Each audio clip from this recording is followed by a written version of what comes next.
नमस्कार दोस्तों, स्वागत है आपका हमारे इस चैनल पर्पल पेनल में, जहां हम आपको बिजनेस वर्ल्ड से जुड़ी बातों की जानकारी देते हैं।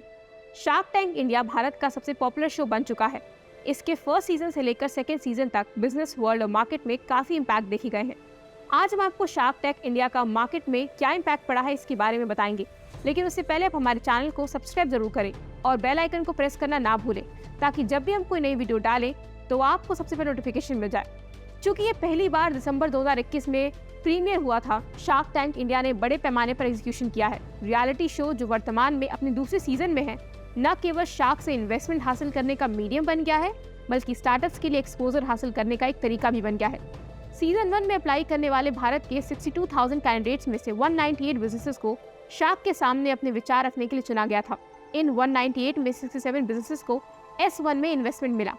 कई स्टार्टअप्स ने शो में आने के बाद बिक्री और ग्राहकों की रुचि और इंक्वायरी में इंक्रीज होने की सूचना दी। यहाँ हम आपको सीजन के कुछ स्टार्टअप्स के बारे में बताएंगे जिनके शो में आने के बाद उनके ऑर्डर एंगेजमेंट में इंक्रीज हुआ है। पैराडाइज भारत का पहला semi permanent hair colour brand होने का दावा करता है, जो 8 से 10 वर्ष तक चलने वाले हेयर कलर का निर्माण और बिक्री करता है। शो में अपनी प्रेजेंस के बाद ब्रांड की वेबसाइट पर ट्रैफिक में 20 गुना इंक्रीज देखा गया, जबकि इसकी बिक्री 2 गुना हो गई। एक लिंक्डइन पोस्ट में फाउंडर युशिका जॉली ने दावा किया कि हमारे ब्रॉडकास्ट के बाद हमारी वेबसाइट और कुछ स्पेसिफिक बाजारों में हमारी बिक्री लगभग डबल हो गई है। हमारी वेबसाइट पर ट्रैफिक में 20 गुना इंक्रीज देखा गया है।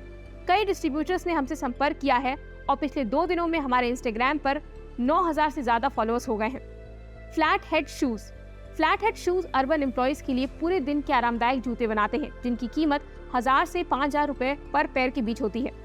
जब इसके फाउंडर गणेश बालकृष्णन शो में आए तो कंपनी बंद होने की कगार पर थी। शो में उनकी इमोशनल पिच ने न केवल जजों बल्कि दर्शकों को भी प्रभावित किया।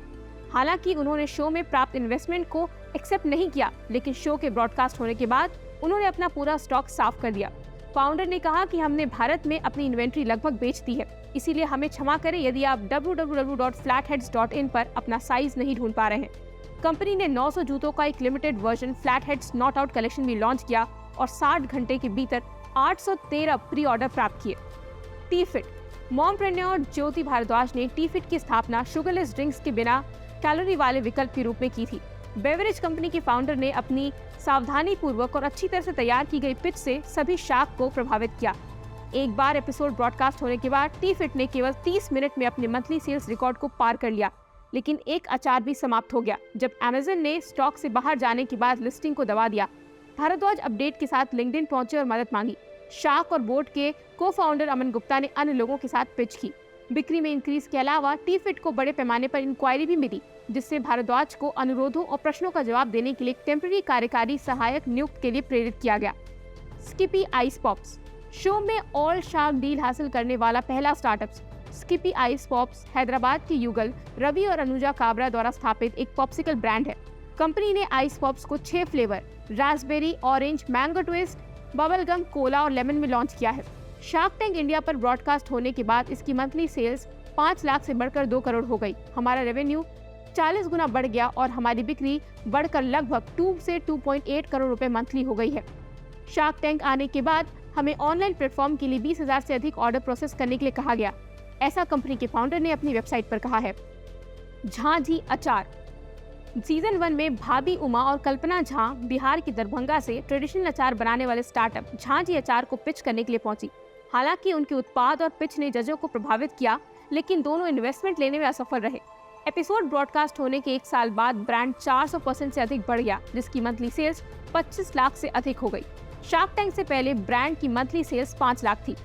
सनफॉक्स टेक्नोलॉजीज रजत जैन द्वारा स्थापित सनफॉक्स टेक्नोलॉजी स्पंदन नामक एक स्मार्टफोन से ऑपरेटेड पोर्टेबल जेब के आकार का ईसीजी इक्विपमेंट बनाती है, जिसका उपयोग कोई भी कहीं भी कर सकता है, यहाँ तक कि दूर दराज के क्षेत्रों में भी जहाँ नेटवर्क की एक समस्या हो सकती है।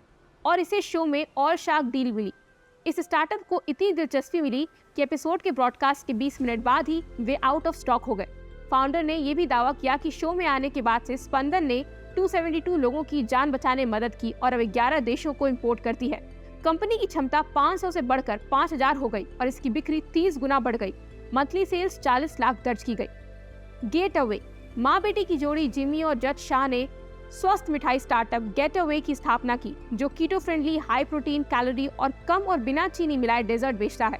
शो में अपनी प्रेजेंस के लगभग 1 साल बाद रिपोर्ट के अनुसार ब्रांड 2.5 करोड़ की मासिक रन रेट दर्ज कर रहा था। कंपैरेटिवली जिस समय ये शो में दिखाई दिए, इसने फाइनेंशियल ईयर 2022 में 2.2 करोड़ की YTD बिक्री हासिल की थी। The Quirky Fashion Malvika Saxena द्वारा स्थापित द क्वर्की नारी एक फैशन और लाइफस्टाइल स्टार्टअप है जो विचित्र फुटवेयर और टायर बनाता है। कई रिपोर्ट में कहा गया कि शार्क टैंक इंडिया पर ब्रॉडकास्ट होने के बाद ब्रांड ने केवल 48 घंटों में औसत मंथली सेल्स देखी। एपिसोड ब्रॉडकास्ट होने के बाद हमारे इंस्टाग्राम अकाउंट में केवल 36 घंटों में 10,000 नए फॉलोअर्स देखे गए। हमारी वेबसाइट क्रैश हो गई और हमने केवल 48 घंटों में अपनी औसत मंथली सेल्स देखी। सक्सेना ने योर स्टोरी के साथ शेयर करते हुए कहा कि हमारे पास अभी भी 1500 से अधिक इंक्वायरी है।